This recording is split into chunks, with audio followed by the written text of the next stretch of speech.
Here, you're ready for your dose of reality.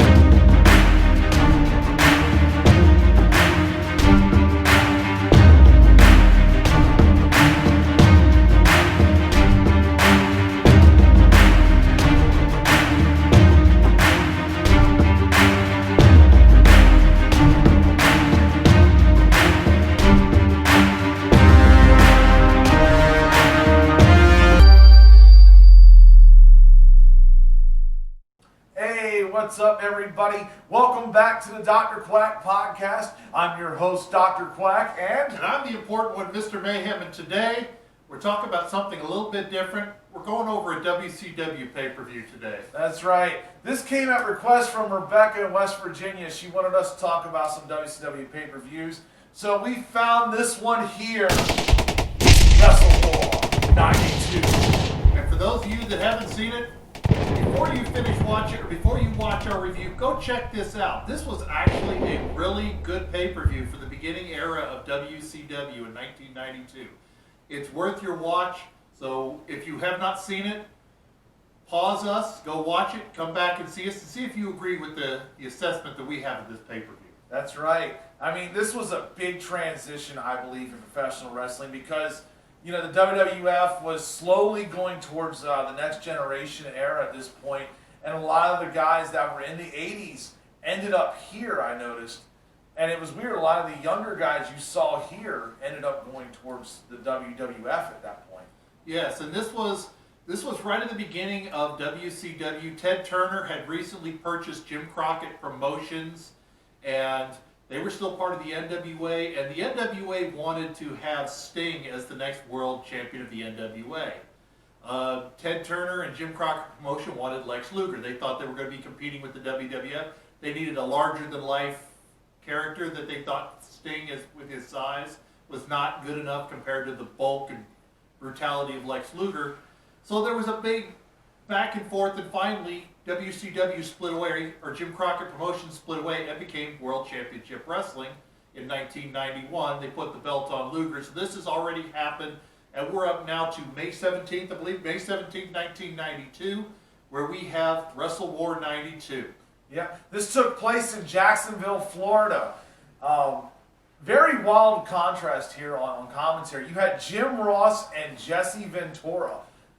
Yes, they did the play-by-play, but something they did trying to, what we both agreed was a kind of a big fight boxing kind of feel. They had hosts of the show, and that was Tony Schiavone and Eric Bischoff sitting separately, kind of talking about things from more of an analysis point of view of the show, and then they would throw it down to Jesse and JR, who were down on the floor right next to the ring. How did you feel about Tony's performance there? As I've said in previous reviews, Tony Schiavone was horrible on play-by-play, but you put him in an interview type segment, he was very good with cue words. He was very good at leading an interview down the road, getting the information out. So while Eric Bischoff was not very good at this, Tony Schiavone was. So it was interesting, but I didn't like it from its... Wrestling should not have a big fight, wrestling, boxing feel. It should have a wrestling feel, and I feel the two of them together don't always work, and this was an example of that. Yeah, I mean, and of course you had Missy Hyatt backstage. I mean, she was the first lady of WCW. And the less we say about her interview skills, the better. She was talking into the wrong microphone. She wasn't that bad. As Kevin Nash said, and I'm on the same page as Kevin Nash, I haven't slept with Missy Hyatt, but everybody else seems to have, so the less we say about her, the better. Okay. Well, let's move it on down here. First matchup here. U.S. Tag Team titles, the Fabulous Freebirds, taking on the Tailor-Made Man and a face you know from WWF at the time, Greg the Hammer Valentine. This was a decent match, but there was a lot of things you'll notice about this that were different. In this match, this was eventually led to the main event, which was a War Games, that had two rings together, for those of you that are not familiar with this. So they already had the 2 rings built. And instead of the 20-foot ring WWF used, this match was a 16-foot ring. Which, for those of you that have been in the ring, the size of the ring matters. Oh, and yeah. it affects the timing. And this Freebirds version was Michael P.S. Hayes and Jimmy Jam Garvin. Bam Bam Gordy was back in Japan at this time. And Buddy Jack Roberts, he had really retired. I mean, when he first came into the Freebirds, he had been in the ring 25 years. So he had retired by this point. So they brought in Jimmy Jam Garvin. And Tailor Made Man, this is after the York Foundation. This is after the Red Rooster. He is part of the York Foundation as Terrence Taylor. Then the York Foundation fell apart. He became the Tailor Made Man. And he's still somebody that nobody cares about in the ring. He's a decent talent, but he's just like Baron Corbin. When you're done watching him, you forget about him. Yeah, I mean, I thought it was a solid match. I mean, I love the fact that, at the end, PSAs was throwing that punch and at the same time with the DDT with Jimmy Jam. And they came out victorious on it. I thought it was a very good opening match. The crowd was really into this show, this first match. Yes. The crowd wanted it. The crowd wanted to see it. There was one other thing that I wanted to point out here, the difference between WWF and WCW.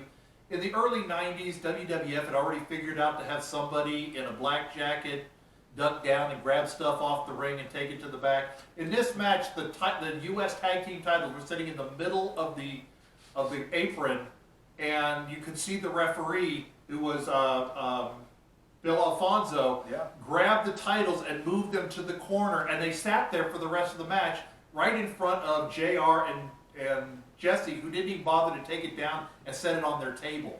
And this was a young Bill Alfonso. This was before the ECW days, before he was managing Sabu and Rob Van Dam. I mean, it was very interesting to see him there. I gave this match 2.5 stars, like I said.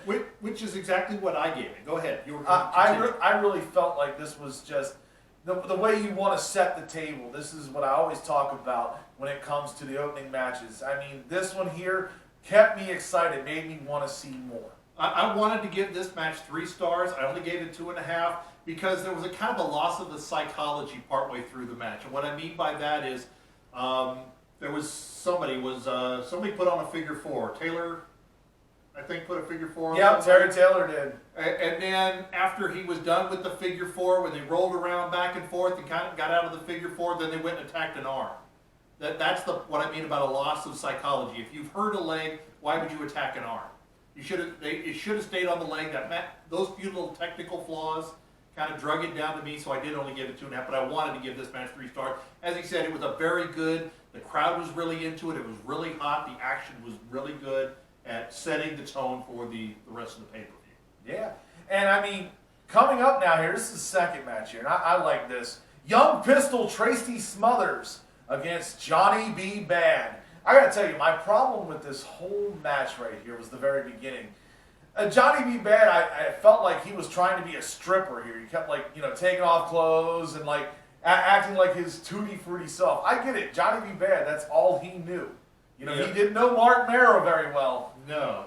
And this was after Johnny B. Bad had been a heel for a long time. The androgynous, you're not really sure where he is, where he stands. That had gone away, and he's starting to be a babyface now, and they went with the women like him, so play up to that kind of thing, and it didn't feel good from a storytelling standpoint. It really kind of pigeonholed him in a bad way. And then Young Pistols, Tracy Smothers, these were actually the Wild Eyes Southern Boys, but they couldn't use that name in WCW, so they called them the Young Pistols. And for those of you that have never seen the Young Pistols, that's Tracy Smothers and Steve Armstrong, part of the great Armstrong family. But this match was really good. They had really, really good chemistry together. Tracy Smothers is kind of, for a really big guy, he's kind of flows around a lot, but he does a lot of bouncing around that puts some people off, to include me. I've never been a big Tracy Smothers fan. But this match, he didn't do a lot of that. They really had a good chemistry together. Yeah. The only other distraction from this, this is a production flaw. the path to the bathroom ran right in front of the hard cam. For those of you kayfabe word of the day, hard cam is the permanent sitting camera that aims at the ring. It doesn't move, so most of the time when you see like WWE or the NWA or WCW, when they turn and face the camera that's on television and turn their back to the fans, that's because they're filming on the hard cam. Right. So that's a term, kayfabe word of the day. Just like this hard cam we're looking at right now. Exactly. But the hard cam aimed at the path to the bathroom. So right at the beginning of this match, there was a stream of like 20 or 30 people that walked right in front of the camera, right behind the ring, that went right to looked like they were going to the restroom or the concession stand. So this match really, that took away from this match a little bit. I felt that people didn't give this match a chance. But it was really good. I did give it 2.5 stars. Yeah, I was with that as well. Johnny B. Bad over there hitting the Tutti Frutti, that right cross. Jesse Ventura kept saying, he's got a clenched fist, that's illegal. And I was just, that's Jesse playing, straight heel, and that's what he does best on that. And he's good at that, but for those of you that are not super familiar with Jesse's work, unlike a lot of the other heel commentators or play-by-play that you see, at least he was willing to say, okay, the other side did good as well. So Jesse was a trendsetter in that still can't be touched. Yeah, he would definitely admit when he was wrong. Now here we go, 2 young up-and-comers, and these guys were pretty well known. Marcus Alexander Bagwell taking on Scotty Flamingo. Yes, Scotty Flamenco, he's had a major career. Growing up and watching Pacific Northwest, I remember seeing him as Scotty the Body. He came from New Jersey out to the Pacific Northwest as Scotty the Body, still doing the kind of Chippendales dancer gimmick. He would go on to be Johnny Polo in the WWF. Then he would be Scotty Flamenco, and then most people would know him as Raven. Yeah. So a big change from a stripper gimmick to the grunge Raven. That's right. And this, like I said, this is pre-Buff Bagwell. This is even pre-WCW Special Forces Marcus Alexander Bagwell. They had, the Special Forces existed. He was not part of it yet. And this is right after he had been in Global as the Handsome Stranger, wore a Lone Ranger mask and giving roses out in the crowd. And you could tell he was still green. He's still only been in medicine about 3 or 4 years by this point, still very green. So there was a lot of technical flaws in this match, but the match was a lot of fun. It really was. I enjoyed this match, and I enjoyed JR and Jesse. When the match were trying to cover the flaws, they were trying to make you focus on what they were saying and not focus on the flaws. And then you could tell that the phrasing, they went back to the ring. I did give this 2 stars. It was a fun match. I mean, that's what great commentary does. If you have a great commentary team, you can actually cover, what's going on in the ring and not allow the fans to focus on it. I went higher on this. I went at 3 stars. Bagwell pulled the tights at the end. That shocked me. Got in the 3 count there. I thought this was a very stellar match, and this actually, It wasn't Bagwell, it was Scotty Flamenco that pulled the tights. Oh, excuse me, Scotty Flamingo. Yeah, what did I say? Yeah, it was Scotty. Pulled the tights, ended up winning that. But yeah, I really felt like this was, a great setting of the table. Like I said, this kept momentum going well in this pay-per-view. Yes, I really enjoyed this one. And the next match was kind of a cluster, the way it all worked out. This was billed as a tag team match of Mr. Hughes, or the Big Cat Curtis Hughes, now in his bodyguard gimmick, Mr. Hughes, teaming with Cactus Jack against the Junkyard Dog and Ron Simmons. This is pre-APA Ron Simmons. This is when he was still the powerhouse babyface out of Florida State. Yeah, out of Florida State with the Seminoles. The man has his jersey inducted there. Yes, and they had a small little package about how Ron Simmons was being beat up and JYD came out through the crowd and kind of cleared the ring. And so it was really interesting. And then Cactus Jack attacks JYD and drops the Cactus elbow off the rampway onto him on the floor. And now it became a one-on-one match. So it was kind of Mr. Hughes, Ron Simmons was actually, they should have just billed it that way from the get-go. Yeah. I don't know what the reasoning was. Yeah, I mean, I liked the match. Like I said, it kept momentum. Cactus Jack out there screaming really was just funny, because that was him being in his character, and yeah. I loved it. Yeah, the original Cactus Jack Foley, which was actually it would have been Cactus Jack Manson, the NWA and WCW didn't want the Manson name, so they had him changed to his real name, Foley, which it was still the same character, and he was great. And this is 3 months later. This was still Bill Watts running WCW, because in 3 months from this day, Ron Simmons become the first black heavyweight champion ever. Won it in Baltimore, beating Vader. Yes, ever was Ron Simmons. So this match, I have to give it a special rating. I give it a damn 2 stars. 2 stars. Yeah, I mean, the other big part, like I said, commentary is a big thing. And Jesse and Jim Ross, Jesse throughout this match kept egging on Jim Ross, kept coming at him, and trying to get Jim to actually not go play-by-play and straight and narrow. He was trying to get him to divert, but it was kind of difficult there. He started to a little bit. I gave this 2.5 stars. Yeah, this match, the oddness of booking it, I understand what they were trying to do, but the way they tried to put JYD out, and then Jesse, the big thing Jesse kept pushing is it should have been a handicap match. I agree with that, because with Ron Simmons actually coming out the victor, it would have made him look even stronger and even tougher 3 months down the road when he beat Vader for the title. It should have been a handicap match. Like I said, I don't know why they turned it into a one-on-one match, but I still thought it was fun. I still did give it 2 stars. Yeah, I mean, this was close to the departure time, I believe, of Jim Ross. Wasn't he getting ready to go over to the F as well, right? About a year or so later? I think so. It was a year or 2 later, so it wasn't much long after this. Yeah, because they didn't get to work a lot, Jesse and Jim, so that was definitely, I thought, was a treat. I gave it 2.5 stars, and Ron Simmons winning with the clip there, hitting him with the, right in the knee. But yeah, let's move on here. Here we go. So this one here, I'm just going to tell you, this is my 2-finger salute. This one here, Todd Champion versus Super Invader with Harley Race. And my you smell, the Super Invader is somebody who seems to keep appearing on the Dr. Quack podcast and is a bane of mine, Hercules Hernandez. Yes, Hercules. We're going to make a tag team with the Hercules and the Mountie, I think, with our Dr. Quack podcast here. Well, yeah, Hercules can be on all 4s and the Mountie can ride into the ring. It's like So anyway, Todd Champion was kind of, he was part of the WCW Special Forces. He and Curtis Thompson were the original Patriots. Yeah. In fact, this was Todd Champion left right after this match. This was his last match in WCW for a while. He went to the WWF for a couple of tryout matches that didn't work out, and came back to WCW, was a jobber to the Stars. He went back to Japan for a little while, and then he kind of called it. He never really caught on with anybody.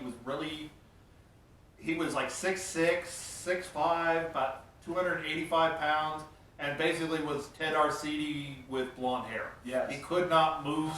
He was not believable. And poor Hercules. When Hercules Hernandez is the best worker in the ring, there's a problem. Yeah, I was not. I mean, the match wasn't horrible, but it was not good. I gave this about a 1 3/4 stars. I gave it 1 1/4. It was an awful spot fest. You could tell this match was very heavily choreographed. They went over every single facet. The only really nice thing was the finisher was really nice. Yeah, that one he actually hit very well. Yeah, it was a variation of a power bomb where it's coming straight up, and then he did a full layout with it, similar to a doctor bomb, but it wasn't from the side. It was the traditional head between the knees power bomb into a doctor bomb. So that was a very, very awesome looking finish. But overall, the match just really, this was sort of dragging the show down. There were a couple more matches. The crowd was just flat, and it started with this match. So I only gave it 1 1/4. Yeah, I mean, it was pretty bad. Thank God we have other matches on here. Ricky Morton took on Big Josh. I want to tell people who Big Josh was. That was Al Borland. No, I'm sorry. He came out dressed in the flannel. He had the beard. For those of you that watched Home Improvement, watch this pay-per-view and watch Home Improvement and tell me if you don't think he looks just like Al Borland. Would you stop? Don't make me spray you. Anyway, Big Josh, Maniac Matt Bourne, who also spent some time in the WWF as Doink the Clown. That's right. And he was also there pre-Doink the Clown. He was in the very first WrestleMania. Yes. So Big Josh, very well known. This was Richard Morton. This is, again, he was part of the York Foundation. He had split away from the Rock and Roll Express and was Richard Morton. And the crowd still wanted to cheer him, and he worked as a face, as a good guy, but he couldn't be heel if he tried. He couldn't be heel if he tried. So Big Josh won this match with what they called the Northern Exposure, which is the running seated senton that Earthquake used and a few others. But the Northern Exposure, that's just a horrible term. Horrible name for that finisher. But really, this crowd was still flat from the previous match. Like, for almost 3/4 of this match, they kind of woke up right at the end. There was like a hot little back and forth right at the end that kind of got the crowd going again. They were like, oh my God, there's a wrestling match on? Yeah, you could just tell that people, there were scenes where they were on the hard cam where people were talking to each other instead of watching the match. I mean, it was, the previous match had done a lot of damage to this pay-per-view. But the match was really enjoyable. I went 2.5 stars. This was a lot of fun. It was a lot of fun to watch Big Josh not coming into the ring with dancing bears and just being out there and wrestling. Yes. I gave this 2.5. I felt like this, kind of woke up the crowd, like you said at the end. I mean, I wasn't a huge Ricky Morton fan and Robert Gibson on the Rock and Roll Express. This match, he did okay, but I felt like it was a solid pickup. Yes, this one really woke up, and this next match was really, really. For those of you that didn't know, WCW did have a light heavyweight title for a while. Yes, they eventually went over to the cruiserweight realm, but they did have a light heavyweight title. In this match, Tom Zenk against Flying Brian Pillman, who Pillman was the champ, the light heavyweight champ. Yeah. And this was for that title. I remember being a kid and actually excited about their matches. You had Pillman, you had the Z-Man, you had Jushin Thunder Liger in there. You had all these cruiserweights that was like, man, I've never seen wrestling like that. And again, if you want to check out your history, watch the Jushin Thunder Liger Brian Pillman matches. Oh, yeah. Those guys showed a clinic for cruiserweight wrestling. If you enjoy the faster paced, high-flying style of wrestling, Jushin Thunder Liger and Flying Brian Pillman, you will be impressed. Yeah. I mean, I gave this match like a 2.5. That's when I really felt like I said, he kept continuing the pace.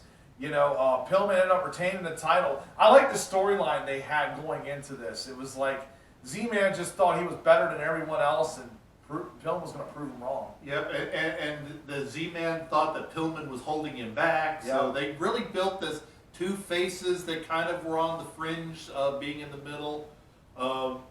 Building a good story. I actually gave this match 3 stars. This was the one that really got the crowd going back again. The previous match started to, and then it took a little while to get it going because they flipped back to Tony and Eric Bischoff, who talked for about 30 or 45 seconds, so the crowd was starting to lose it again. And then when they put the figure 4 on, this is where Pillman and Tom Zenk rolled around to the figure 4, and then they both went into the ropes. Yeah. And it took the ref, Randy Anderson, about 4 or 5 minutes to pull about 4 or 5 seconds to get their legs apart. And at that point, the crowd was really going. This is when they were doing a lot of high spots, double drop kick moves. I did give this match 3 stars. There was only one fault on this match. And it's something that's infamous. If you've been in the wrestling business and you know what a double duck is, they had a double duck. And basically what a double duck means is they both think the other person's going to throw a clothesline, so they run by each other and both their heads are down. It's just a quirk sometimes that happens in wrestling. So that was the only thing. I would have gone 3.5 or 3.25, but I did go 3 stars on this match. This was a great match that set up the next 2 matches that were really hot, and the crowd was woke up by this point and ready. Yeah, tell us about the next match here. The next match was for the #1 contender for the IWGP Tag Team title. Yeah. Now the IWGP Tag Team title is the tag team title in New Japan Pro Wrestling. A lot of Americans go over there and wrestle in New Japan a lot. Dr. Death Steve Williams used to go between New Japan and All Japan. But the Steiners were the big team that used to go over there all the time and give them a lot of credibility. And so it was the Steiner brothers in this match who were the WCW World Tag Team Champions, and they fought Tatsumi Fujinami, who is a WWE Hall of Famer and a former NWA World Champion, and Takayaki Iizuka, Yeah. who was a three-time IWGP World Tag Team Champion, as well as holding many other titles in and around Japan. He didn't spend a lot of time in the United States, but he spent a lot of time in Japan, and this was a very hard-hitting match. Yeah, I mean, you and I both noticed this, and you know, you mentioned it too earlier. We were talking about the Steiners taking liberties. Yes. You know, how they like to go out there and purposely, you know, punish people, Yes. injure them sometimes. Yes, taking liberties is a term in wrestling for when you don't protect. All of you are aware that wrestling is pretend, they're working together, trying not to hurt each other. When you take liberties with somebody, you don't care about if you hurt them or not. It's real, damn it. You're not protecting your opponent, you're not protecting their body. And Rick Steiner, both the Steiners had a habit for it, but especially Rick Steiner. And you could tell there was a point in this match where Tatsumi Fujinami, who had been in the business in about 18 years at this point, basically just walked in the ring and punched Steiner in the face because Rick Steiner was taking liberties with Iizuka. He elbowed him right in the eye, busted up his eye, busted up his nose, and was kicking with the point of the boot for real. So Fujinami got really upset, and you could tell throughout this match that was the last time Fujinami and Rick Steiner really did anything together in the ring, because every time they were in the ring together, they were throwing real punches at each other, and it was not good. Yeah, it was very graphic. If you love that kind of violence, that is definitely something worth watching, in my opinion, that match in particular. I gave that match 3 stars. I felt like it was just that much hype behind it. It was setting up for the main. Yes, and JR and Tony Schiavone as well in the pre, they were giving a lot of understanding, a lot of importance to the history of the IWGP World Tag Team titles. So they really put over how important this match was. And a little bit more on Tatsumi Fujinami. For those of you that have watched WWF when the days when The Undertaker was the American Badass, he used the the Hell's Gate. Well, the Dragon Sleeper was invented by a guy named Tatsumi Fujinami. Yeah. So he was the original inventor of the Dragon Sleeper. So I did give this match 3.5 stars, but Rick Steiner being his normal self, being his abusive self, this match could have been a 4-star match. Could have. Rick Steiner really hurt it. And shame on you, Rick Steiner, for being a jerk.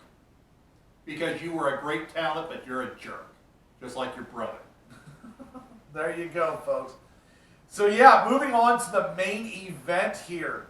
One of my favorite matches that I used to look forward to as a kid, and this one definitely lived up to it. War Games here. Cage, 2 rings. Everybody getting ready to go violence. It was either submit or surrender. Yes, War Games, the match beyond, the original match invented for the 4 Horsemen. So Starrcade 87, the first War Games, the match beyond. Yeah, Sting Squadron against the Dangerous Alliance. Yes, in this one, Sting Squadron against the Dangerous Alliance. And one of the things we noticed, and as we flipped back and forth, because they had the 2 rings out there in the pre-show or the pre-matches, they were working from ring to ring, so one ring didn't get wore out. So that was a really nice thing to see. Yeah. And then when they lowered the cage down, they also gave it some splendor. There was a lot of fireworks when they lowered the cage down, a lot of pomp and pageantry. Really gave this thing a good big fight feel without Tony Schiavone and Eric Bischoff explaining it. Yeah. So, all right. So we had the Dangerous Alliance, which was Stone Cold Steve Austin, or Stunning Steve Austin, excuse me. That's right. Don't let the blonde hair mess you up. Soon to be the Hollywood Blondes. Yep. Ravishing Rick Rude, Arn Anderson, the Cruncher Larry Zbyszko, and Bobby Eaton. That was the Dangerous Alliance, taking on Sting Squad of Barry Windham, Ricky Steamboat, Dustin Rhodes, the natural Dustin Rhodes, pre-Gold Dust, Sting, and Nikita Koloff. And I will say, this match did not fail. This match was incredible. Yeah, I mean, my Quack attack on this one here, I love this. I mean, when you see Sting, he was pressing up, I believe it was Rick Rude. Yes. And pressing him up against the cage and just doing that 4 or 5 times. I was like, Yeah, that's the creative way of using this cage as a weapon. Yeah. And there was one that was kind of, we were not sure if it was an on purpose or not. For those of you that are not familiar with War Games cages, the pre-NXT War Game cage, they were only about 7.5 feet, 8 feet to the ceiling. So some people would clip their feet doing clotheslines. It was meant to keep people off the top rope. And there was one where Dustin Rhodes went to give an inverted atomic drop and the head bounced off the top of the cage. And then watching Medusa crawl up there and drop the cell phone, the old 80s brick cell phone that Paul E. Dangerously, now Paul Heyman, used to carry. That was great to see. And then Sting climbing up there and running her off. Yeah. So the way the War Games works is 2 people start for 5 minutes, and then in the NWA or WCW it was a coin flip. And right there at the ring, and then alternating all the way till everybody was in the ring. So the order of entry was Austin and Wyndham, and then Rick Rude was the next one to go in because they won the coin flip.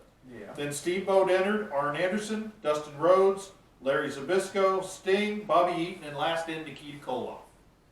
Yeah, I mean, the finish of this was really great because I loved how they were trying to take off the turnbuckle. They almost spent too much time on that. That's something they should have taken the camera off of because it really made it look Rick bad. Rude tried to take it off, Larry Zbyszko tried to take it off, Bobby Eaton, all of them guys kept trading off trying to get it off there. Yeah, and they should have filmed away from that and just had, because the finish was they got the turnbuckle off, The hook. the whole hook, the whole turnbuckle itself, and Larry Zbyszko went to hit Sting, and he ended up hitting Bobby Eaton, and Sting put an arm bar on Bobby Eaton, and Bobby Eaton submitted. Yeah, and this was pretty much almost close to the demise of the Dangerous Alliance. Yeah, they didn't last much longer after this, only a few weeks. Yeah, I mean, and this pretty much started up ECW. This was around that time frame when Heyman disappeared. Yeah, because ECW started in '94. Yeah, this was getting there. This was a lead up to it. They weren't sure what to do with Heyman after this. Right, but I gave this match one of the highest ratings I'm ever going to give. I did give it 4.5 stars. There you go. See, I'm pretty close to that. I'm at 4 stars there. I feel like this was a well-deserved main event to watch. This was something that if you were waiting for 3 hours to see, you were not disappointed. Yes, and the crowd was even into this because they did have a counter that they showed on stage, but there was a couple scenes where you could see the crowd could see a countdown counter too. And the crowd was counting down, waiting for that next person to enter. There was no buzz or anything like that. Just at one, the cage door would be open and the next person was running in. This crowd was into this match, and it was a long, well-orchestrated Steve Austin bleeding, Dustin Rhodes bleeding, Barry Windham bleeding. I think Steamboat was bleeding too. Oh, yeah. Just a intense, violent, and one of my favorite things I saw, because of the way the two rings are, in WWE they put a little liner between them so you can walk across. They didn't have that in the NWA WCW.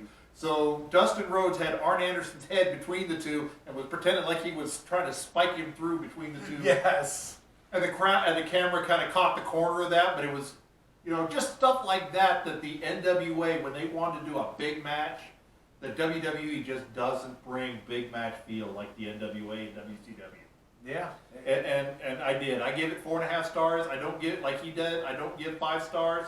This is about as close to what I would call a 5-star match. This had it all, and there was no flaws in this match that I can tell, except they focused too long on the camera. The guy's trying to get it off, which is a small technical flaw.